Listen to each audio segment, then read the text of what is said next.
Hello， 大家好，歡迎嚟到樓神道好盤即刻報，我係今期嘅主持人 Eric。咁今期咧想執筍嘢嘅街坊咧真係有福啦！如果係近期有留意過西區呢邊嘅一啲二手又好，又或者新樓都好咧，我諗呢一套單位咧，大家一定真係唔好錯過。睇到我身後咧，就知道今期嘅主角就係我哋嘅華潤人行公園4區嘅一個二期啦。今期我哋睇嘅就唔係新樓，但係盛置新樓。點解咁講咧？呢一套單位業主買翻嚟咧係一日都未有入住過嘅，甚至亦都係佈置埋啲家電嘅啦，準備要入住啦。但係因為冇辦法做生意，需要等用錢，就將呢一套單位咧忍痛割愛啦。咁其實10零萬可以喺西區買到咁樣嘅一個次新單位咧，就真係要嗱嗱聲啦。因為成個二期嚇，目前已經係得一套嘅啫，佢嘅一個搶手程度咧，大家可想而知啦。咁呢套單位上架咗大概20日都唔夠咧，已經係有陸陸續續有10幾批客係已經睇過呢個單位㗎啦。咁當然亦都會有人覺得佢係樓層低嘅，因為呢一套單位嘅話咧，佢係屬於5樓，我又覺得佢嘅一個露台嚇睇出去嘅一個景觀係非常之靚，因為佢係睇內園景嘅。咁事不宜遲，我哋即刻上去睇睇先。嗱，咁大家都知嘅啦，華潤周邊嘅一個配套咧，真係無可挑剔嘅。咁如果你話想翻香港啦，隔離700米左右咧，就可以去到我哋嘅一個永東巴士站，翻到落香港荃灣、太子、銅鑼灣呢啲地方。咁每日嘅一個班次密集程度咧，就有成42個班次咁多嘅，所以亦都唔需要係話擔心啊，我今日唔揸車點樣翻上去啊呢啲咁嘅問題。咁以及咧，你出到門，無論係去睇醫生又好，又或者係食嘢都好嚇，啲附近嘅一啲商業配套係全部俾足晒大家嘅。咁以及係話啲朋友上到嚟嚇，附近有啲咩酒店住啊？咁隔離咧亦都係有一個漢庭酒店啦，再加埋咧我哋金喜悅喜客多嘅一個家門口的菜市場啦。所以其實呢一度住得落嚟嘅話咧，其實大部分咧都係以度假以及養老為主。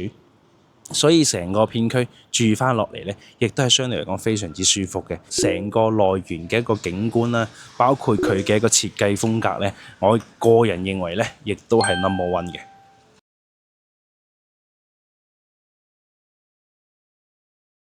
嗱，咁上到嚟之後嘅話咧，我哋嘅單位咧就係503嘅。503嘅話，門口 area 咧，佢會有一個空間俾大家去放一啲即係細路仔嘅單車之類嘅嘢啦。咁首先入門，可以睇到94平方，裏邊走廊咧亦都設置一個鞋櫃嘅地方俾到大家。咁同埋係咪見到有好多嘢擠住喺度咧？業主收樓咧到而家為止咧係完全一日都冇住過。咁首先呢啲咁嘅洗衣機、冰箱、空調同埋電視係全部送晒俾你嘅。逐步介紹啦。入嚟之後，左手邊呢度係屬於飯廳。咁飯廳咧，佢係連住一個廚房。咁廚房嘅話，呢啲星盤啊，包括爐灶，全部都係未裝，全部都全新送俾你嘅嚇。咁唔好以為二手樓就乜嘢都冇。今期嘅二手樓，我同你講，絕對係王炸。因為嗱，洗衣機、冰箱、一部電視、3部冷氣送晒俾你。咁然後咧，呢一個地方亦都係我最中意嘅一個地方，就係佢94平方個露台咧，其實相對嚟講係闊好多嘅。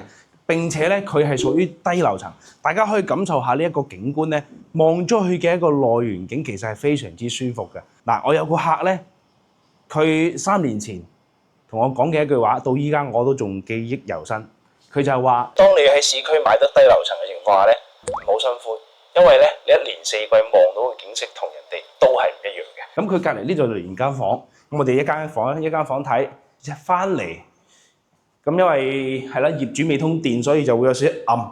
再加上今日天氣唔係特別好，嗱，咁呢一間房咧就啱先連住露台嘅一個房間。一個房間嘅話，我哋一般建議係要嚟做長輩房會多啲，因為如果做細路仔房嘅情況下咧，你如果係冇風窗嘅，咁細路仔就可能會調皮百厭擒出去咁樣，係啦。咁啊睇下見仁見智啦，有人想中意風窗，有人就唔中意風窗嘅。咁洗手間嘅話都係咁樣，星盤馬桶啊。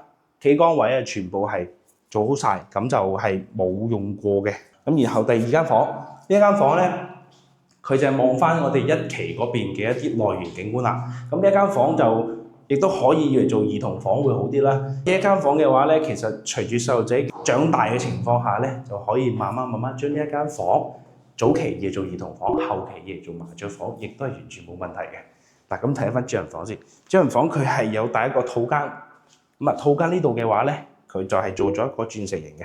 咁其實佢有個好處就係咧，佢2個洗手間，每一個洗手間都好，佢係唔會係話有一個露台阻住你，又話送俾你啊，又呢樣嗰樣剩啊咁樣阻住你沖涼係啦。咁只不過房間呢一度嘅話咧，佢就會有翻一個露台俾大家去放一啲榻榻米嘅嘢。咁當然主人房望出去嘅景觀，亦都係睇內園景嘅一個景觀。咁睇完呢一套95平方嘅一個3房2衛，你又會唔會心喐呢？目前二期雖然係陸續喺度交緊樓啦，但係呢一套嘅話咧，亦都係目前二期唯一一套二手放賣出嚟嘅。咁佢二手其實有啲咩好處呢？咁首先第一個咧，佢對比依家嘅新樓咧，價錢上面係平咗接近差不多10萬蚊左右嘅。業主亦都買晒家私電器，其實係因為資金問題啦，咁啊突然之間要放售，咁你都見到㗎啦，係咪先？全部嘢基本上你都係唔需要再揼錢去買㗎啦，變相於呢度又慳咗幾萬蚊啦。咁再加上咧，佢呢一個單位嘅景色，我覺得係非常之靚，因為佢係睇住成個二期嘅一個園林小區啦。其實依家業主掛出嚟嘅一個價錢嘅話咧，total 嚇總價係大概係110幾多萬咧，我就唔同你哋講啦，留個神秘感先。如果你對呢套單位有興趣嘅話咧，不妨掃描上面嘅 QR code，亦都可以喺下方留言留翻個1字，咁我私信翻你講翻價錢。好啦，今期節目就到呢度，我哋下期再見，拜拜。